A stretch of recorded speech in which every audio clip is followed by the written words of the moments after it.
पौराणिक कथा एक। वाल्मीकि रामायण के अनुसार एक बार मिथिला में पड़े भयंकर सूखे से राजा जनक बेहद परेशान हो गए थे। तब इस समस्या से छुटकारा पाने के लिए उन्हें एक ऋषि ने यज्ञ करने और धरती पर हल चलाने का सुझाव दिया। उस ऋषि के सुझाव पर राजा जनक ने यज्ञ करवाया और उसके बाद राजा जनक धरती जोतने लगे। तभी उन्हें धरती में से सोने की डलिया में मिट्टी में लिपटी हुई एक सुंदर कन्या मिली।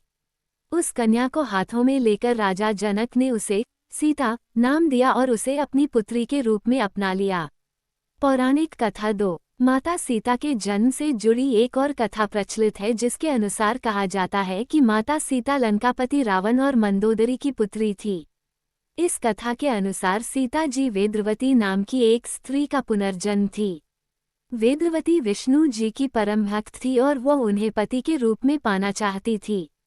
इसलिए भगवान विष्णु को प्रसन्न करने के लिए वेदवती ने कठोर तपस्या की।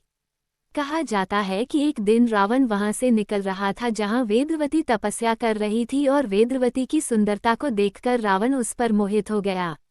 रावण ने वेदवती को अपने साथ चलने के लिए कहा, लेकिन वेदवती ने साथ जाने से इनकार कर दिया।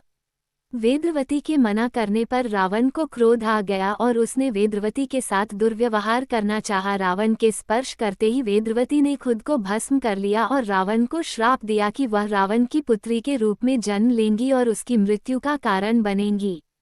कुछ समय बाद मंदोदरी ने एक कन्या को जन्म दिया, लेकिन वेदवती के श्राप से भयभीत रावण ने जन्म लेते ही उस कन्या को सागर में फेंक दिया, जिसके बाद सागर की देवी वरुणी ने उस कन्या को धरती की देवी पृथ्वी को सौंप दिया और पृथ्वी ने उस कन्या को राजा जनक और माता सुनैना को सौंप दिया। जिसके बाद राजा जनक ने सीता का पालन पोषण किया और उनका विवाह श्रीराम के साथ संपन्न कराया।